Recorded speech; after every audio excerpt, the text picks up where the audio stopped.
video I reacted to recently was called How Seth Rollins Became the Face of Modern Wrestling, and it is by WrestleFun. And oh my god, what a video. I got so emotional, and like the telling of the video and everything was done so well. Make sure to go and check out the original video before you check out my reaction. But today I would like to react to a second video by the WrestleFun, and it's called How CM Punk Changed WWE Forever. And genuinely, in the first video when he was talking about Seth Rollins, I felt like he really is a fan of Seth Rollins and he really loves Seth Rollins, that he even kind of was negative towards CM Punk, you know, and CM Punk's return and how it affected Seth Rollins. So I'm genuinely curious to see what is his perspective about CM Punk. So let's go. In their world, the rules aren't written in ink. They're etched in blind obedience. To rise, you must kneel.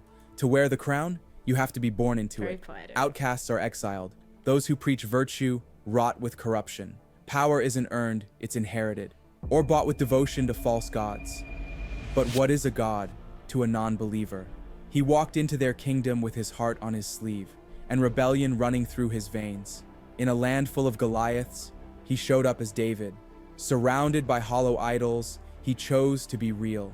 In a world built on lies, he told the truth on the microphone, loud, raw, unfiltered.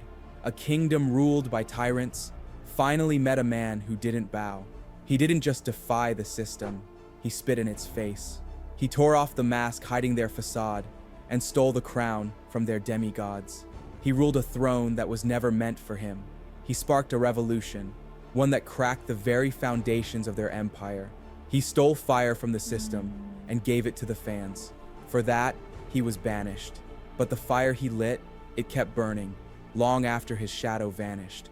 And then, after a decade in the dark, he returned to reclaim what was stolen. The revolution wanted blood, and he was never one to flinch. Yep. He fought, he fell, he rose, he was cheated, betrayed, beaten, but never broken. He kept fighting until he finally seized what had always been his. This is the story of 20 years of struggle, of a man who lit the first spark of rebellion, the man who became the voice of the voiceless. Yeah. This is the story of CM Punk. Your arms are just too short to box with God. CM Punk's t-shirt reads, "Best in the world." Whether he lives up to that depends on who you ask. But love him or hate him, you can't deny how good he is. On the mic, in the ring, and especially in making people talk. No one buys into the CM Punk hype more than CM Punk. He wasn't always the best, but in his mind, he always was. He's not a hero. I won't pretend he is. Punk is one of wrestling's most polarizing figures. Selfish, arrogant, ego-driven. Plenty of people say he's impossible to work with. Over the years, he's made enough enemies to fill an entire roster. In his own words, he's not here to make friends. He's here for the money. He's Yep. a lone wolf. Doesn't what he drink, said when he came doesn't back. smoke, doesn't do drugs. But he's absolutely addicted to being the center of the wrong kind of attention. CM Punk only cares about CM Punk. But behind all that bitterness, there's a Nah, he story, doesn't a long one, built on trauma. The man behind the myth, Phil Brooks, was born in Chicago, Illinois. Not into wrestling royalty, no silver spoon, just the second son of a housewife and an electrician. His father battled alcoholism. His mother had That's why he's bipolar not disorder. drinking. Punk once said, "I never had a home, just a roof." His older brother got the support, the college fund, the car. Punk got nothing. That disconnect cut deep, and it never really healed. That's His so father's mean drinking from the pushed him toward a parents. straight edge life. No booze, no drugs, no poison. He said he always loved his mother, but she saw him more as an asset than a son. Later in life, she tried to blackmail him for money. Punk filed a restraining Imagine order. your own By his mother teens, doing that. he'd left home and moved in with his best friend. He never looked back. Even then, he was clashing with authority, teachers, adults, anyone who tried to control him. He wore strange clothes, got into fights, never fit in, and that rebellious streak, it never faded. He idolized Roddy Piper, started backyard wrestling with friends in something called the Lunatic Wrestling Federation. That's where CM Punk was born. He became the star, turned pocket change into crowds. The Fed was thriving until it all came crashing down. His brother, who managed the finances, stole all the money, and disappeared. Why would Punk was gutted. His trust Even his own shattered. brother. His bond with his brother gone forever. Even though his brother later tried to make amends and paid everyone back, Punk never forgave him, never spoke to him course. again. Just another scar that never healed. Wrestling became his escape. He threw himself into the indie scene, found a brother in Colt Cabana, gave up everything, his love life, his stability, even his safety, for the grind. Soon, he became a cult hero, bouncing across promotions until he landed in a young company called TNA. That's where the cracks started to show. A backstage fight with Teddy Hart, one he started and lost, got him kicked out. But his talent kept him booked. His matches with Colt Cabana opened the door to Ring of Honor, the heart of the Indies. That's where he made his name. He had classics with Bryan Danielson, Raven, and Samoa Joe. The skinny kid from Chicago became the Second City Saint. But controversy? It was never far behind. He had real-life heat with multiple wrestlers, including Kevin Owens, then known as Kevin Steen. Still, his work always spoke louder than his words. He became ROH World Champion, and he kept delivering. The buzz around him was deafening, so WWE came calling. Before he left, Punk turned heel and signed his WWE contract on the ROH title. But in his final ROH match against his longtime friend Colt Cabana, something changed. Punk didn't come out that night. Phil Brooks did, and for once, he couldn't hold back the tears. Ring of Honor was the only place that had ever felt like home. Leaving it broke him, in ways the bright lights of WWE would never fix. But the path was already set. His road to greatness had already begun. CM Punk arrived in WWE with the weight of his reputation and the scars of the road behind him. Years spent clawing his way through dingy bingo halls and sweaty gymnasiums had earned him cult status. But when he finally landed in the big leagues, there was no hero's welcome. He was so sent to different. developmental, Ohio watched Valley that. Wrestling, A lot of this is parked from the among documentary, rookies, The Best in the stripped World. of the stature he carried from Ring of Honor. He wasn't just overlooked, he was shelved, deliberately, and that didn't sit well with him. Punk responded the only way he knew how, by outworking everyone. First one in, last one out, training like a man possessed. But effort alone wasn't enough to shield him from the politics. He clashed with trainers, butted heads with anyone who tried to mold him into something he wasn't. Eventually, the whispers turned into a demand. Fire him. They brought it to Vince McMahon himself, and Vince was ready to pull the trigger. But someone stepped in. Yeah, Paul Heyman. He put his own reputation And now he on the betrayed line. him. Told Now Vince for that the Punk story. wasn't just worth keeping, he was worth pushing.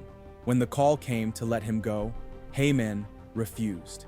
He fought to get Punk on TV, gave him a microphone, a spotlight, and a challenge. Proved them wrong, and Punk delivered. Heyman saw something in Punk the rest of WWE refused to acknowledge. He didn't have Batista's frame, Orton's family name, or Cena's crowd-tested charisma. What he had was an edge, a sharpness behind the eyes, a heat that couldn't be extinguished. And Heyman didn't just protect that fire, he gave it oxygen. He got Punk on ECW television, and Punk ran with it, earned his way to the top, became ECW champion. In a recent episode of SmackDown, Punk brought up a conversation that haunted him. It wasn't a promo, it was a scar. He reminded Heyman of the day he left WWE, how he told him, quietly but honestly, "I won't survive here without you." At the time, he meant it. Heyman wasn't just a mentor, he was the only one who stood by him when the whole machine tried to grind him out. Punk was slated to face Chris Benoit for the ECW title, but that match never happened. The Benoit tragedy hit like a wrecking ball in 2007. The company scrambled, sponsors fled, parents turned off the TV. WWE went into survival mode. They sanitized everything. Kid-friendly content, safe, hollow. Then came Punk, straight edge, sharp-tongued, unfiltered. His arrival on Raw felt like a rupture. His matches were stiff. His promos cut deep. There was no line between character and man. When handed scripts, he tore them up in front of the writers, not for show. As a statement, this is my voice. He didn't walk into the ring with memorized lines. He walked in with venom, with heartache, with conviction, and the fans listened. Hardcore audiences had always seen him, but now, the casual crowd was catching on. In a world built on artificial icons, Punk felt real. His straight edge lifestyle wasn't a gimmick. It was a philosophy. one that clashed violently with everything around him. Vince McMahon didn't see a world champion. Too skinny, too strange, too unpredictable. Still, Punk forced their hand. He won the Money in the Bank briefcase, his first shot. Fans thought he'd fail the cash-in, but he didn't. He won. And yet, even as champion, he wasn't the real champion in their eyes. It was still Cena. Triple H even mocked his reign publicly. Said Punk wasn't a believable champion. That perception stuck, so he did it again. Won the briefcase a second time, cashed it in on Jeff Hardy. That feud got uncomfortable. Punk, in character, preached sobriety. But, in reality, he weaponized Hardy's real-life struggles. Addiction, arrests, relapses. There was no fourth wall, just Punk, hammering away until the line cracked. Backstage enemies multiplied. He wasn't winning any popularity contests. Some accused him of trying to be a leader. That drew the attention of the real locker room leader, The Undertaker. Taker confronted him about his attitude, told him to dress like a champ, carry himself the right way. Punk didn't flinch, said he'd do whatever he wanted. That didn't sit well with the dead man, no respect. But everything changed at WrestleMania. In the ring, Punk was a different beast. Athletic, innovative, a master storyteller. He didn't win that night, but he walked away with something even more valuable than gold. Taker's respect. A nod from the dead man is rare. Punk earned it, with grit, timing, and precision. That momentum led to the Straight Edge Society. Punk became a cult leader, shaving heads, preaching discipline, calling out hypocrisy. He didn't just play the heel, he lived it. Because in real life, he was an egomaniac, and he channeled that into something unforgettable. That's why watching Rey Mysterio, a beloved crowd favorite, get his head shaved, felt right. After the society fell apart, most thought he'd hit his ceiling. Too small, too much baggage, too controversial. But they had no idea what was coming next. It's hard to paint CM Punk as a hero. There's always been something bitter in his blood, a darkness that kept resurfacing. He clashed with half the roster, didn't hide his contempt for management, and even the fans weren't spared. Ask anyone who's tried to get an autograph from him at an airport. Punk wasn't polite. He wasn't warm, but he was always clear. He had one mission, revolution. He wanted to crush the system, not for fame, not for money, but to leave behind something better. A version of the industry where talent like him, guys without the right body, last name, or PR smile, could have a shot. He wanted to break the machine before it broke anyone else. But eventually, even he broke down. He sat cross-legged in the ring, chest heaving, and told the world his contract was expiring. He was done. It was framed as a storyline, but there was real exhaustion under every word. He didn't want to fight anymore. He wanted to lay his boots down and chase another dream, MMA. Vince McMahon caught wind of it and made a call. Let Punk speak his truth. Let him blow off steam. Maybe it would keep him around, but not even Vince was ready for what came next. The shift didn't come with fireworks. It started with a sit-down, a live microphone, and a man who didn't flinch. June 27th, 2011. Punk sat at the top of the ramp in a stone-cold shirt and gutted WWE with surgical precision. He torched Vince McMahon, The Rock, Hogan, even the fans. And then he dropped the line. That maybe this company will be better after Vince McMahon's dead, but the fact is, it's gonna get taken over by his idiotic daughter and his doofus son-in-law. He named Paul Heyman, Brock Lesnar, when they weren't in WWE. Talked about defending the WWE Championship in New Japan. In Ring of Honor, about Colt Cabana. When he veered toward a personal story about Vince, they cut his mic. Even the ambient cameras went silent. Then the screen went black, no logo, no outro. It didn't matter if you believed it was a work. Those who believed it was real thought they saw history. Those who knew it was a work recognized they witnessed history, because no one in WWE had ever said anything like that on live TV. Unfiltered, untouchable. Punk didn't play rebel. He became a symbol, a lightning rod for every disillusioned fan, a ray of hope for every frustrated locker room member. A week later, WWE suspended him, pulled him from Money in the Bank, called it discipline. But the truth was, they were losing grip. Punk's contract really was expiring. There were no extensions, no secret deals. He was out, and then they caved. Punk returned a week before the show, got reinstated, given his title shot. But he didn't return to play nice. He returned to take the whole damn house down. Money in the Bank 2011, Allstate Arena, Chicago. That night, Punk wasn't the hometown favorite. He was a deity. The crowd didn't cheer for him. They worshipped him. Cena walked into boos so venomous, they rattled the walls.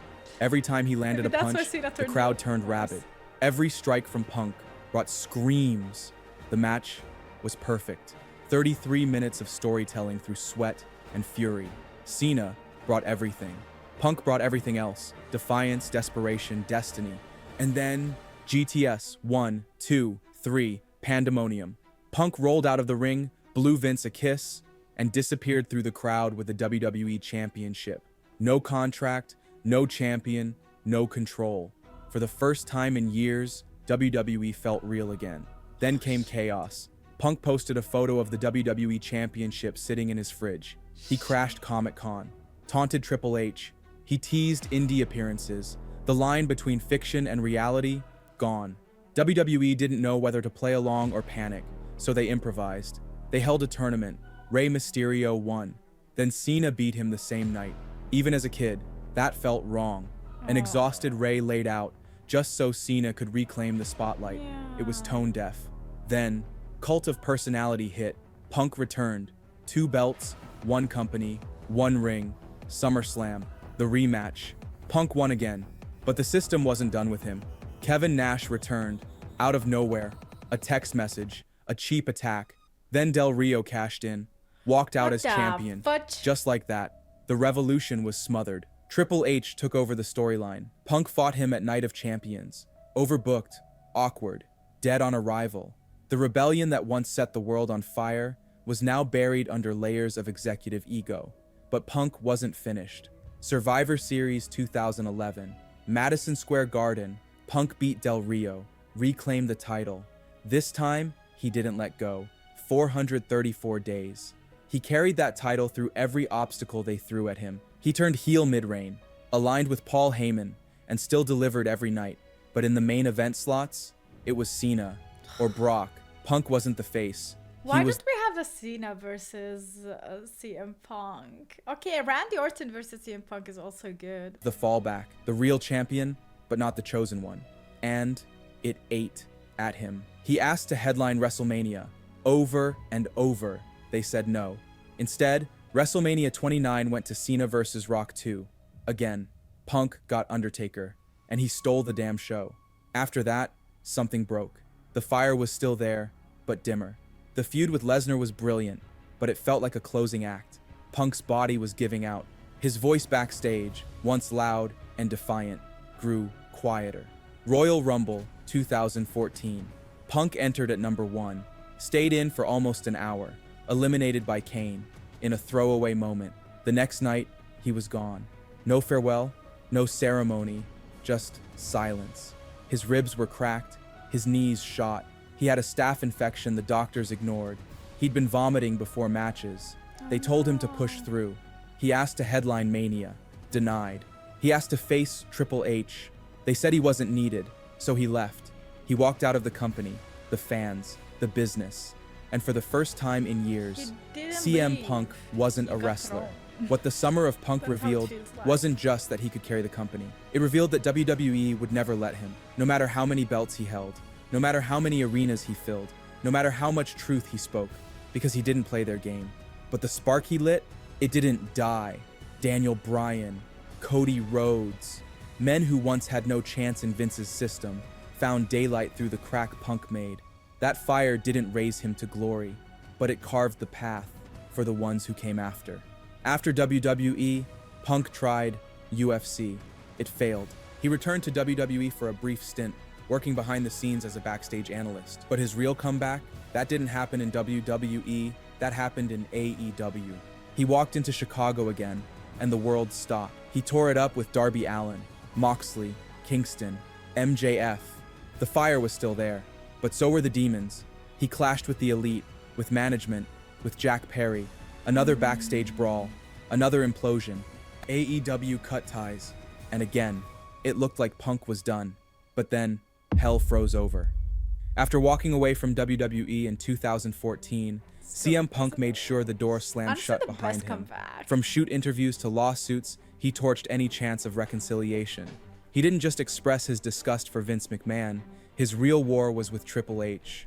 Triple H never respected Punk's attitude, took shots at him in interviews, undercut his rise during the summer of Punk, and dismissed his momentum when it mattered most. Punk didn't let it slide. He fired back, in promos, Honestly, the fact in that they are interviews, working today airing out together their shows issues for so the world to such hear. professionality. So when Triple H took over creative, it felt like the final nail. There was no way back. was no way Then back. came AEW. It was supposed to be his proving ground. Instead, it became another battleground. Fights backstage, chaos leaking to the press every month. Even loyal fans began to wonder, was Punk the system's victim or just the storm? Still, at Survivor Series 2023, CM Punk returned to WWE. No build-up, no announcement. He just walked back into the company that had pushed him out a decade earlier. He signed with Raw, entered the 2024 Royal Rumble, his first match back. This was supposed to be the final run, the one where he finally headlines WrestleMania. But mid-match, Drew McIntyre injured him. Cody Rhodes eliminated him. The dream collapsed before it could even start. But WWE didn't drop the story. They folded the injury into a feud. Punk and Drew fought a brutal 3-match series, ending inside Hell Bad in a cell Blood at Bad was Blood, a war that left crazy. both men changed. After a short break, Punk returned and crossed paths with Roman Reigns. Beside Roman stood Paul Heyman, Punk's old friend, the man who helped build him. Paul asked Punk to join Roman's side for War Games against the new bloodline. Punk agreed. Roman stood tall. In return, Punk asked for something, a favor owed. But before it could be revealed, his path led him to Seth Rollins. The grudge ran deep, back to 2002. Punk had refused to train Seth. That tension never faded, and finally, it exploded. On the very first Netflix Raw, Punk beat Seth clean. Punk re-entered the Rumble, determined to finish what he started. He eliminated Seth, then Roman, two men whose careers he helped launch. Then, Logan Paul tossed him out, another setback. At Elimination Chamber, Punk pinned Seth, but Rollins attacked him after the bell. They met again on Raw. The match never finished. Roman Reigns stormed the cage, left both men down. It was over, or so it seemed, because Paul Heyman finally repaid the debt. At the WrestleMania contract signing, Heyman made it official. CM Punk was main eventing WrestleMania. For the first time in over 20 years, he stood where he always believed he belonged. CM Punk was never perfect. He saw cracks in everything, whether it was WWE, AEW, or the entire damn industry, and he made it his mission to tear down the walls. But beneath all that fire, he carried a dream 2 decades in the making. And while chasing it, he didn't just reach the mountaintop, he changed the path for everyone climbing after him. The spark he lit over 10 years ago is finally ready to catch fire. At WrestleMania 41, when that cult of personality hits and Punk walks out with Paul Heyman by his side, the revolution will be televised. It's the right time, but the wrong man. If you liked the video, don't forget to subscribe. The right time, but the wrong man. Oh, brother, Wrestle Fun. That video was 3 weeks ago, which means before WrestleMania 41. If you only knew what happened after.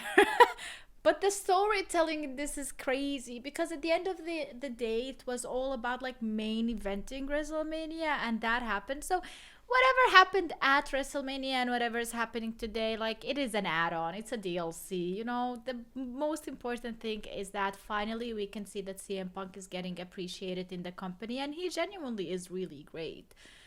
He's not the best in my opinion, but he is so good in like storytelling with him on the mic, in the ring.